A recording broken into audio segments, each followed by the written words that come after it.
question. Do you think about me too? Do ya? Do ya?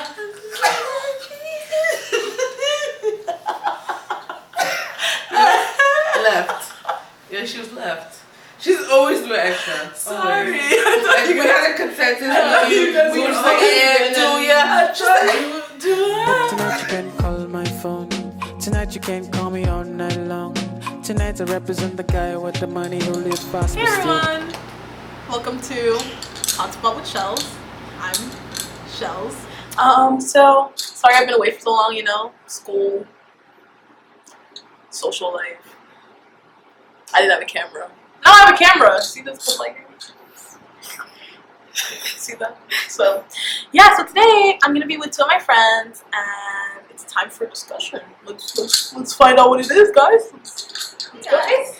Hi. Hello. I'm Shellz. I'm Angela Tete. And I'm Diana Tete. We're sisters. This is the second time we're recording this, by the way. So Yes. The first time was not focused. a mess. I hope this is the last time.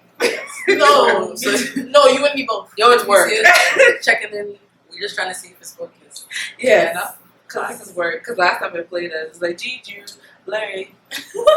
Alright, so today we're going to be talking about forms of punishment within African households, and I guess you could even generalize it to Black family households in general, but since we're all three of us are Africans, we're just going to be talking from like our perspective. So my first question for you guys is, were you ever punished, whether physically, emotionally, mentally, any of those? For sure. Everyone got that, pop. Especially you knew when you weren't doing what you're supposed to be doing.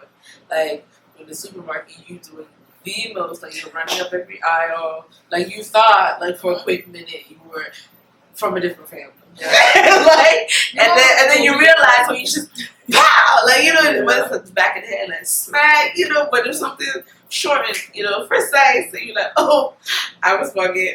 Yeah, for sure. Physically punished.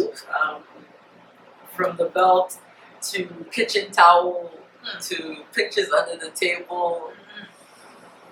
Yeah, you name it.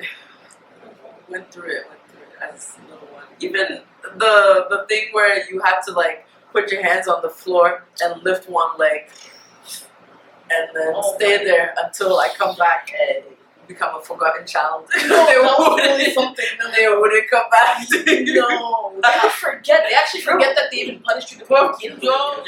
I remember my mom had like her special like finger. It was her middle finger, right? For that ass. When she's not ready to take out the belt and be like, "Oh, Michelle, come late," just have enough power for any spanking that you could ever imagine. Right? Like, then she always had a ring, a special ring. She puts it right here.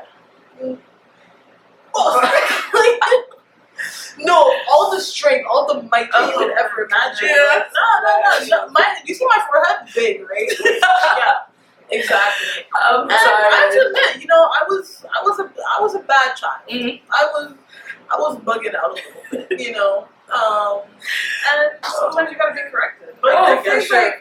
Like, our generation, I feel like, when we got beat, we knew, like, okay, I got beat because I was doing X, Y, Z, And it wasn't seen as, like, crazy because you're like, oh, I get beat, whatever.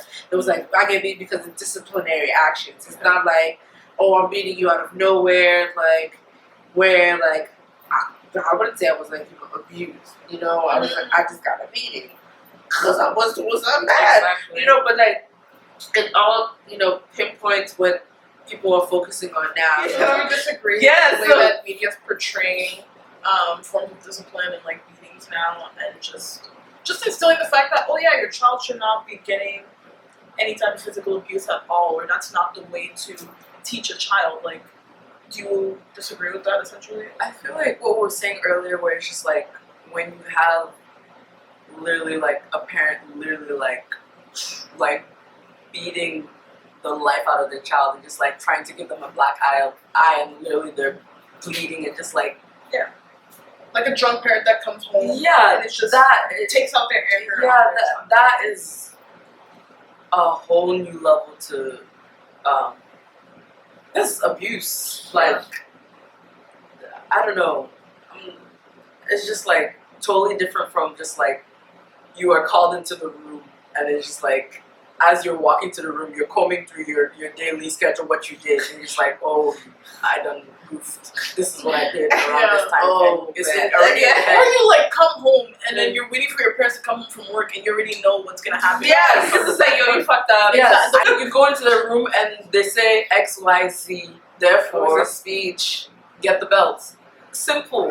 Literally, Yeah. just like you don't want to get the belt, so it makes you sit up. It makes you come correct. Like the intentions are different. Yeah. It's like I'm meeting you because you did something wrong. Like that's Do the you feel like- that's the thought process. Do you feel like this discipline couldn't be like portrayed in like a different manner through like conversation, maybe? True, like, but like, I know it makes sense. Like, but the thing is, Children are stubborn. yo, like, When you tell a 2-year-old, well, those are 2-year-olds. They're going through their bad twos and The threes. terrible twos. Yeah, Terrible twos. But literally, like, when you sit your child down and you're just like, hey, this is what you did earlier.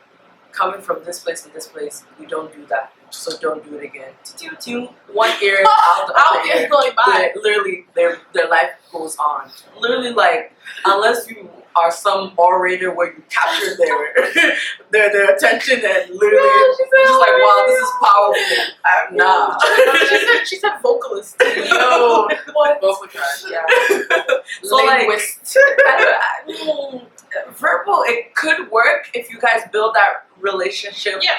from the jump. Yeah, exactly. And it's different people like React differently. Yes, react Stresses. and it react differently and it affects them differently. Because certain people where it's just like I know comic relief is my thing. When things hit me and like I'm affected, I turn it into a joke so that it doesn't necessarily kind of just like take a toll on me or like weigh me down. So that's how I deal with things. So, It's actually funny you bring that up because I was telling you guys earlier. yeah. The chick from Tumblr no, she actually answered my post. Okay. I was like joking about like different forms of like black parent spankings, like literally holding your arms out in a corner in a dark room for hours and hours, being forgotten, and if you dare drop that hand, Yeah. what 3 more hours? Later.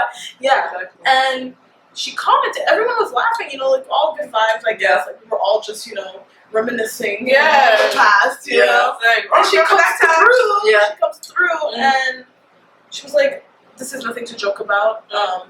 This could have very dangerous and, unhealthy repercussions for children as they continue to grow up." Like she spoke about how she has depression and anxiety now, and that it's due to how she was brought up, and also just the fact that nobody also within the Black community even wants to take those forms of illnesses seriously. Like she went through all spectrums of just. She brought out a lot of truth and a lot of contradictions, and I was just wondering, like, do you guys feel like mental health and things of the sort aren't taken seriously enough in the Black community, and do you think it should be? And why isn't it to begin with?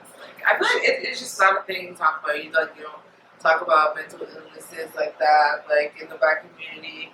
I feel like sometimes they see it as like a very like white thing, like white people are therapists, like solved, or like like oh that's bougie. Like if you have problems, you sit down. Like like you are actually just seeking attention. Like my girl sit down, but like it should be like it's a thing, And now they're trying to like spark up more awareness. Now I see certain places, like certain rappers and people are like, let's take this seriously. To go back to what you were saying about like mental wellness and mental health in the Black community, I think it's such a taboo because it's linked to the idea of if you are going through such things, you are weak.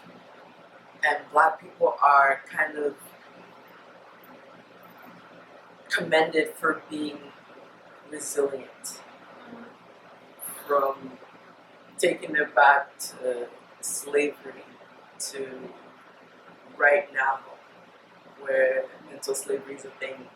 It's just a constant struggle to not be considered weak in in the eyes of your brothers and sisters. Or maybe just the thought that we have bigger issues to even deal with. Like, you're not about to start also adding mental illness to it. Like, I don't know. Another thing to compound. Another layer. Yeah, upon actually. it. Yeah. Because reparations are needed. There's so much that we need to get through right now. We're fighting for justice, right? Like, Just like, we're just fighting to like live. Yeah. Like, then they just say pray about it. No, Oh, it's not about praying about it. It's about like actually like seeking help. And it really pushes you to even not necessarily to even question if whatever it is that you're feeling is even legitimate. Like, if you should even be doing that. But yeah, that was a good chit chat. it was, guys. Thank you for joining me. I love, digging into your little brains and stuff. Good to have you again. And I hope you guys enjoyed it.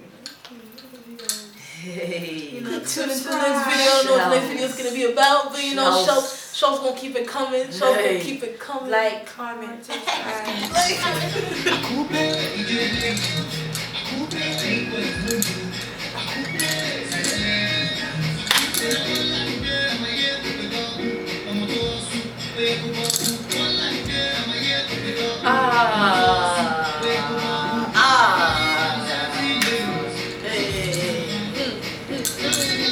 Wow.